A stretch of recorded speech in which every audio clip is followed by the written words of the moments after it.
Assalamualaikum warahmatullahi wabarakatuh. Di video kali ini, gue akan bahas tentang sejarah Cirebon.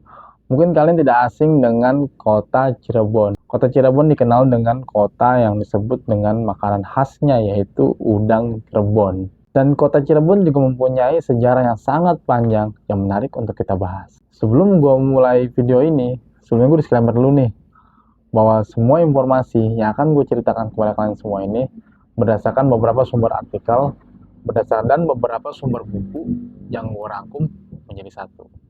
Oke, langsung saja simak ceritanya.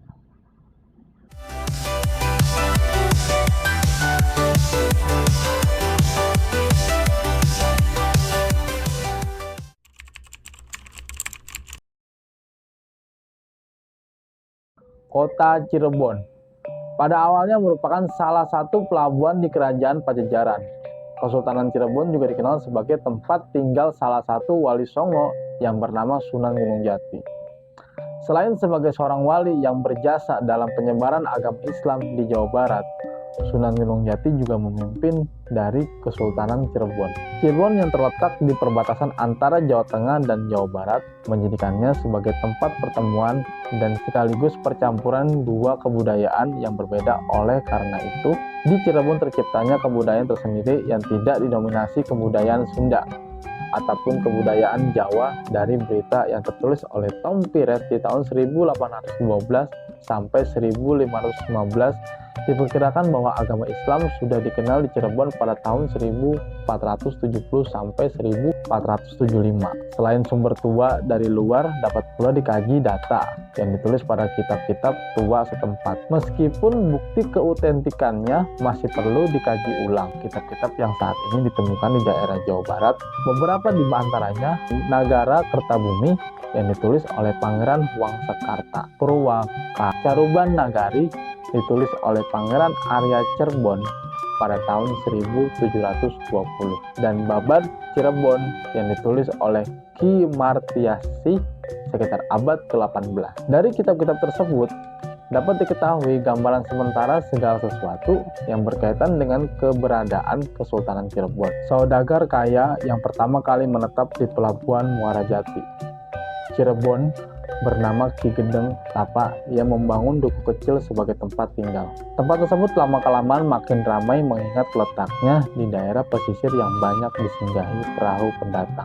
Sebagai pendatang kemudian ikut meramaikan tempat tersebut dengan menetap di sana. Duku yang semula hanya terdiri atas beberapa rumah tinggal kemudian berkembang menjadi sebuah desa sehingga diperlukan seorang kepala desa. Dalam hasil setempat disebut Akuwu. Kepala desa atau Akuwu pertama yang memimpin tempat tersebut adalah Ki Gedeng Alang-Alang.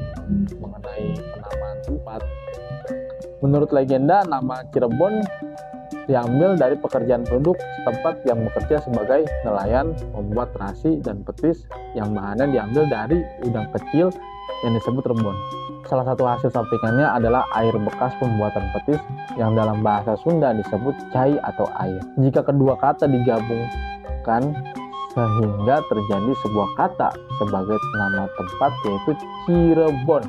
Sebelum nama ini digunakan hingga sekarang, tempat tersebut dikenal dengan nama Caruban, diambil dari istilah Saruban yang berarti tempat berkumpulnya berbagai suku bahasa yang berbeda agama, bahasa, adat istiadat, dan mata pencaharian. Sebagai sebuah wilayah yang berada di Jawa Barat, Cirebon awalnya merupakan daerah yang termasuk dalam wilayah kekuasaan Kerajaan Pajajaran. Salah satu raja Kerajaan Pajajaran bernama Sri Baduka Maharaja Prabu Siliwangi. Ia beristrikan Subang Larang atau putri Ki Gedeng Tapa. Subang Larang beragama Islam. Sang Prabu tidak melarangnya memeluk agama Islam, bahkan mengizinkan anak ketiga dari perkawinannya dengan Subang Larang untuk menjadi penganut agama Islam. Ketiga anak tersebut adalah Raden Walang Sungsang yang pada saat remaja dikenal dengan nama Kian Santang. Nah, anak kedua adalah seorang putri yang bernama Nyai Lara Santang atau Syarifah Mudaim yang bersuamikan seorang Mesir yang bernama Syarif Abdullah. Anak ketiga seorang putra bernama Raden Sangara Subang Larang, dan anak ketiganya adalah murid dari pondok pesantren yang pada saat itu sudah ada di Cirebon atau Pasambangan. Pesantren itu bernama Gunung Jati, dipimpin oleh Datu Kafi atau Syekh Nurul Jati. Raden Walangsungsang pada awalnya menjadi wakil Akuwu Ki Gedeng Alang-Alang. Setelah Akuwu Ki Gedeng Alang-Alang meninggal, jabatan Akuwu dipegang oleh Raden Walangsungsang ketika Ki Gedeng Tapa sang kakek yang menguasai pesisir utara Jawa meninggal. Raden Walangsungsang yang bergelar Pangeran Cakrabuana atau Ki Cakrabumi mendirikan keraton di Lemah Wungkuk. Keraton itu bernama Pakuwati. Menurut hikayat dari kitab-kitab kuno, Raden Walangsungsang adalah pendiri Kesultanan Cirebon, sedangkan yang membesarkan Kesultanan Cirebon adalah menantunya yang juga keponakannya, putra dari Nyai Larasantang, Syarif Hidayatullah. Seusai menunaikan ibadah haji, Raden Walangsungsang mendapat nama barunya, yaitu Abdullah Iman. Ia menjadi raja pertama dari Kesultanan Cirebon dan memerintah hingga 1479.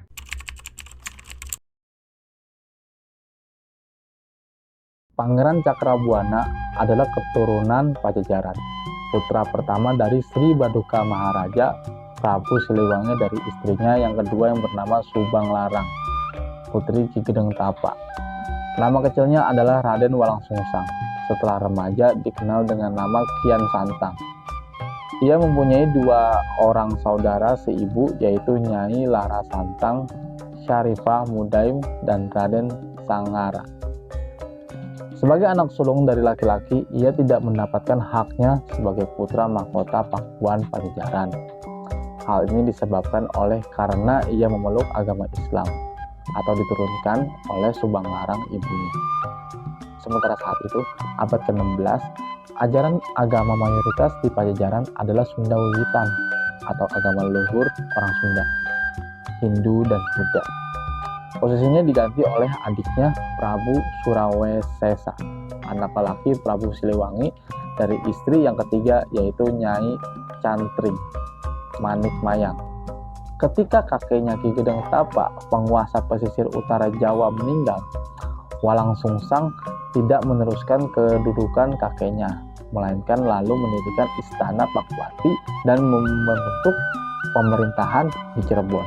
Dengan demikian, yang dianggap sebagai pendiri pertama Kesultanan Cirebon adalah Walangsungsang atau Pangeran Cakrabuana. Pangeran Cakrabuana yang usai menunaikan ibadah haji kemudian disebut Haji Abdullah Iman, tempat sebagai raja Cirebon pertama yang memerintah dari Keraton Pakuwati dan aktif penyebaran agama Islam kepada penduduk Cirebon. Pada tahun 1479 Masehi, kedudukannya kemudian digantikan putra adiknya, yaitu Nyai Rara Santang dari hasil perkawinan dengan Syarif Abdullah dari Mesir, yakni Syarif Hidayatullah di tahun 1448 sampai 1568 yang telah wafat dikenal dengan sebutan Sunan Gunung Jati dengan gelar Tumenggung Syarif Hidayatullah bin Maulana Sultan Muhammad Syarif Abdullah dan bergelar pula sebagai Ingkang Sinuhun Kangjeng Susuhunan Jati Purba Panatagama Alya Allah Kutub Zaman Klafatur Rasulullah. Koreksi gue ya kalau gue salah ya. Pertumbuhan dan perkembangan yang sesat pada Kesultanan Cirebon dimulai oleh Syarif Hidayatullah atau Sunan Gunung Jati. Sunan Gunung Jati kemudian diyakini sebagai pendiri dinasti raja-raja Kesultanan Cirebon dan Kesultanan Banten serta penyebaran agama Islam di Jawa Barat seperti Majalengka, Kuningan, Kawali atau Galuh, Sunda Kelapa, dan Banten. Setelah Sunan Gunung Jati wafat, terjadilah kekosongan pejabatan pemimpin tertinggi kerajaan Islam Cirebon. Pada mulanya, calon kuat pengganti Sunan Gunung Jati ialah Pangeran Dipati Carbon, putra Pangeran Pasarean, cucu Sunan Gunung Jati. Namun Pangeran Dipati Carbon meninggal lebih dahulu pada tahun 1565. Kekosongan pemegang kekuasaan itu kemudian diisi dengan mengukuhnya pejabat keraton yang selama Sunan Gunung Jati melaksanakan tugas dakwah. Pemerintah dijabat oleh Fathahillah atau Fadillah Khan. Fathahillah kemudian naik tahta dan memerintah Cirebon secara resmi menjadi raja sejak tahun 1568. Fathahillah menduduki tahta kerajaan Cirebon hanya berlangsung 2 tahun karena ia meninggal dunia pada tahun 1570. 2 tahun setelah Sunan Gunung Jati wafat dan dimakamkan berdampingan dengan makam Sunan Gunung Jati di Gedung Ginem Astana Gunung Sembung. Sepeninggal Fathahillah, oleh karena tidak ada calon lain yang layak menjadi raja, tahta kerajaan jatuh kepada cucu Sunan Gunung Jati, yaitu Pangeran Emas, putra tertua Pangeran Adipati Carbon atau cicit Sunan Gunung Jati. Pangeran Emas kemudian bergelar penambahan Ratu I dan memerintah Cirebon selama kurang lebih 79 tahun. Setelah Penembahan Ratu I meninggal dunia pada tahun 1649, pemerintahan Kesultanan Cirebon dilanjutkan oleh cucunya yang bernama Pangeran Rasmi atau Pangeran Karim. Karena ayahnya Pangeran Rasmi yaitu Pangeran Sedaing Gayam atau Penembahan Adining Kusuma meninggal lebih dahulu, Pangeran Rasmi kemudian menggunakan nama gelar ayahnya almarhum yakni Penembahan Adining Kusuma yang kemudian dikenal pula dengan sebutan Penembahan Grilia atau Penembahan Ratu II. Penembahan Grilia pada masa pemerintahan terjepit di antara dua kekuatan kekuasaan yaitu Kesultanan Banten dan Kesultanan Mataram.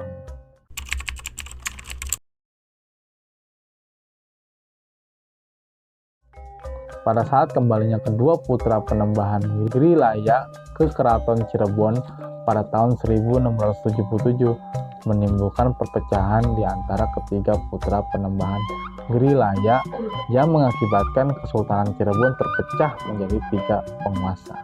Penguasa pertama adalah Pangeran Mertawijaya, berkuasa atas keraton Kasepuhan.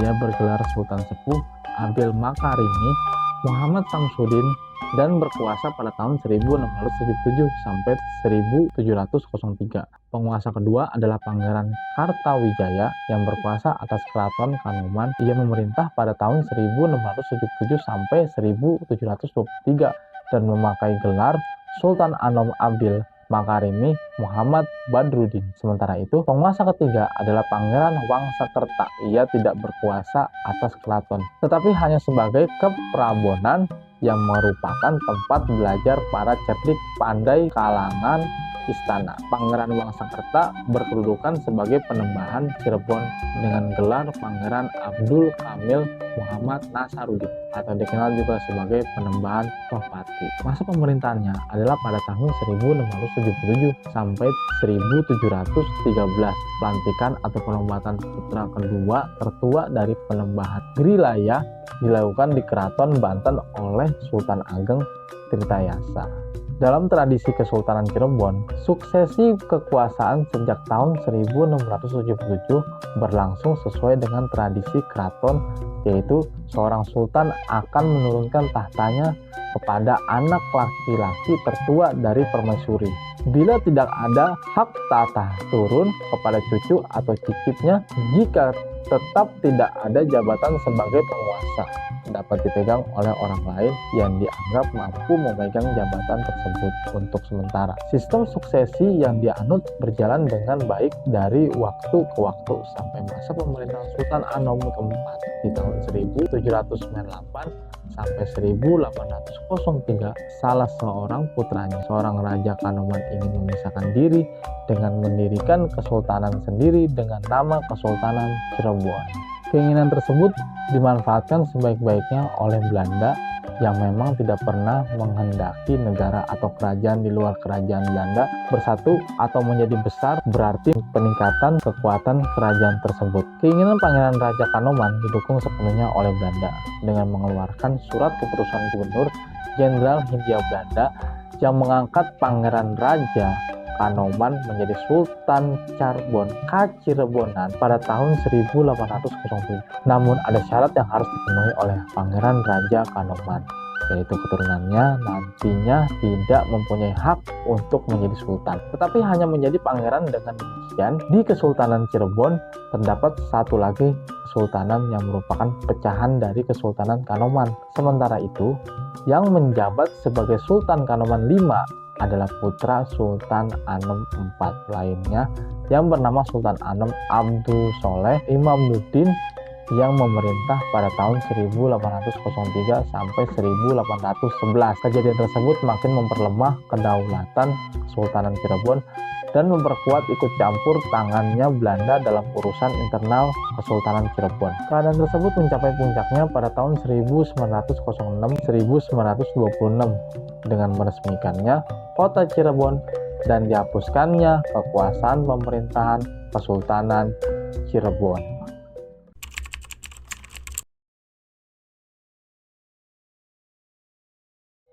Sesudah kejadian tersebut, pemerintah kolonial Belanda pun semakin dalam ikut campur dalam mengatur Cirebon, sehingga semakin surutlah peranan dari keraton-keraton Kesultanan Cirebon di wilayah-wilayah kekuasaannya. Puncaknya terjadi pada tahun-tahun 1906 dan 1926, di mana kekuasaan pemerintahan Kesultanan Cirebon secara resmi dihapuskan dengan disahkan Gemeente Cirebon atau Kota Cirebon yang mencakup luas 1.100 hektar dengan penduduk sekitar 20.000 jiwa.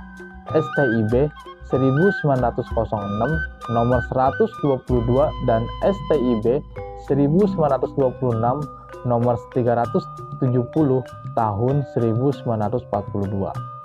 Kota Cirebon kembali diperluas menjadi 2.450 hektar. Pada masa kemerdekaan, wilayah Cirebon menjadi bagian yang tidak terpisahkan dari Negara Kesatuan Republik Indonesia. Secara umum, wilayah Kesultanan Cirebon tercakup dalam Kota Cirebon dan Kabupaten Cirebon, yang secara administratif masing-masing dipimpin oleh pejabat pemerintah Indonesia, yaitu wali kota dan bupati. Setelah masa kemerdekaan Indonesia, Kesultanan Cirebon tidak lagi merupakan pusat dari pemerintahan dan mengembangkan agama Islam.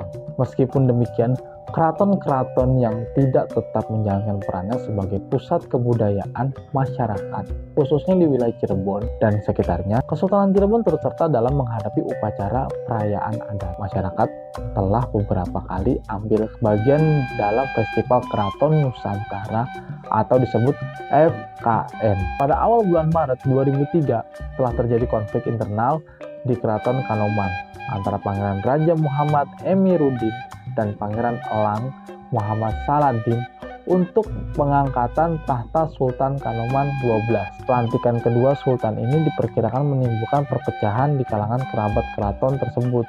Setelah masa kemerdekaan Indonesia, Kesultanan Cirebon tidak lagi merupakan pusat dari pemerintahan dan mengembangkan agama Islam. Meskipun demikian, keraton-keraton yang tidak tetap menjalankan perannya sebagai pusat kebudayaan masyarakat, khususnya di wilayah Cirebon dan sekitarnya. Kesultanan Cirebon turut serta dalam menghadapi upacara perayaan adat. Masyarakat telah beberapa kali ambil bagian dalam Festival Keraton Nusantara atau disebut FKN. Pada awal bulan Maret 2003 telah terjadi konflik internal di Keraton Kanoman antara Pangeran Raja Muhammad Emiruddin dan Pangeran Elang Muhammad Saladin untuk pengangkatan tahta Sultan Kanoman XII. Pelantikan kedua sultan ini diperkirakan menimbulkan perpecahan di kalangan kerabat keraton tersebut.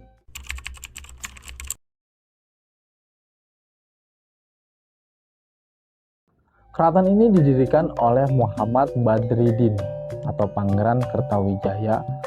Keraton Kanoman mempunyai luas sekitar 6 hektar dan berlokasi di belakang pasar. Di keraton ini merupakan tempat tinggal Kesultanan ke-12, yaitu Sultan Muhammad Emiruddin beserta keluarganya. Keraton Kanoman mempunyai kompleks yang luas dan terdiri dari banyak bangunan kuno. Di keraton ini terdapat 2 kereta yang disimpan dan merupakan peninggalan kuno dari Kesultanan Cirebon, yaitu kereta Paksi, Naga, Liman, dan kereta Jempana.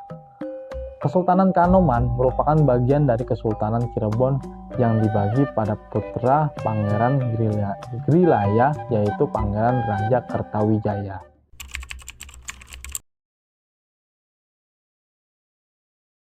Keraton Kasepuhan atau Keraton Pakuwati dibangun oleh Pangeran Cakrabuana atau sering dikenal dengan sebutan Mbah Kubu Cirebon pada tahun 1430. Berselang waktu kemudian Pangeran Cakrabuana mengganti nama menjadi Keraton Pakuwati yang sebelumnya nama pertamanya yaitu Dalem Agung Pakuwati. Dikarenakan Pangeran Cakrabuana mempunyai kasih sayang terdapat putrinya yang bernama Ratu Ayu Pakuwati. Keraton Kasepuhan Cirebon juga termasuk kerajaan Islam tertua di Cirebon.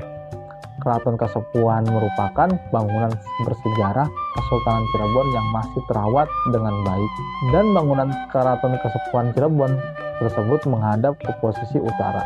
Dikarenakan itu termasuk ciri khas bangunan keraton yang selalu menghadap utara dan di dekatnya ada masjid.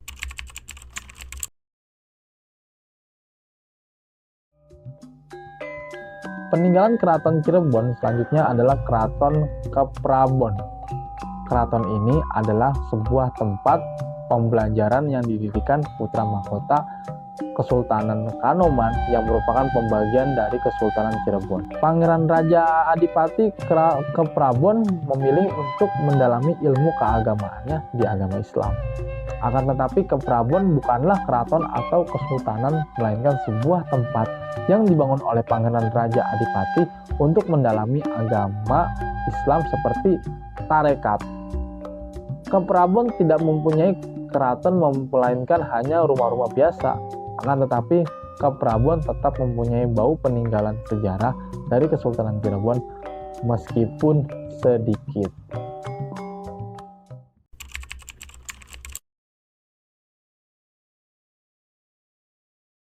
Bangunan ini adalah bangunan terdapat di dalam Keraton Kasepuhan yang dulunya juga dibangun oleh Sunan Gunung Jati, dan bangunan tersebut digunakan untuk tempat bersantai atau duduk bagi pengiring sultan. Kenapa bangunan tersebut dipanggil dengan nama Mande? Pengiring sesuai dengan fungsi bangunan tersebut. Bangunan ini merupakan salah satu bangunan dari 5 bangunan Mande lainnya, seperti Mande Malang, Semirang, Mande Pandawa 5, Mande Semartinandu, Mande Karesmen, Mande pengiring itu sendiri. Mande-mande tersebut digunakan kesultanan sesuai dengan kegunaan masing-masing, dengan melambangkan bagaimana kesultanan itu berkuasa.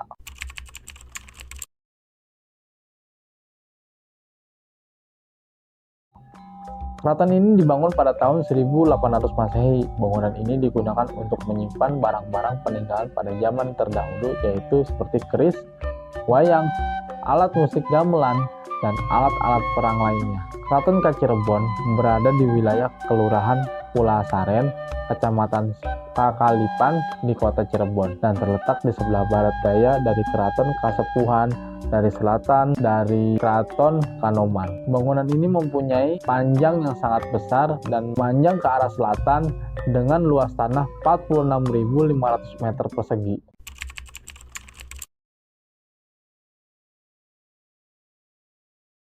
Masjid Agung Sang Cipta Rasa merupakan masjid tertua di Cirebon, yaitu dibangun pada tahun 1840 Masehi. Nama masjid ini diambil dari kata sang yang berarti keagungan, cipta yang berarti dibangun, dan rasa yang berarti digunakan. Konon, masjid ini dibangun dengan melibatkan 500 orang yang didatangkan dari Majapahit, Demak, dan Cirebon.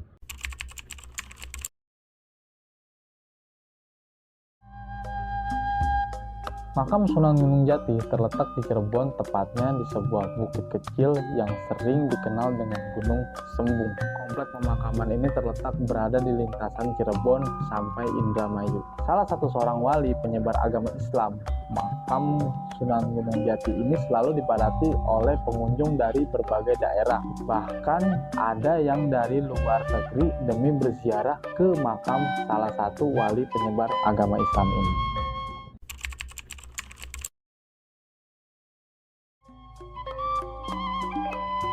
Alun-alun ini merupakan salah satu peninggalan Kesultanan Cirebon, di mana tempat ini sering dipakai untuk acara resmi keraton dan Sultan Cirebon. Biasanya menyaksikan dari tempat duduknya di Mande Malang, Semirang yang berada di kompleks Siti Inggil.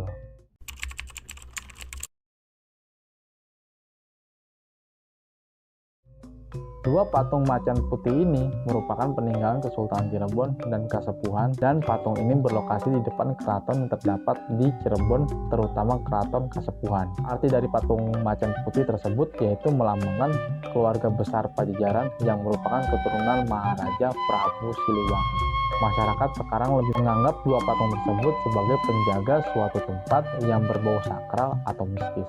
Tetapi sebenarnya fungsi dari patung tersebut pada zaman dahulu hanya digunakan sebagai lambang keluarga atau keturunan Prabu Siliwangi saja.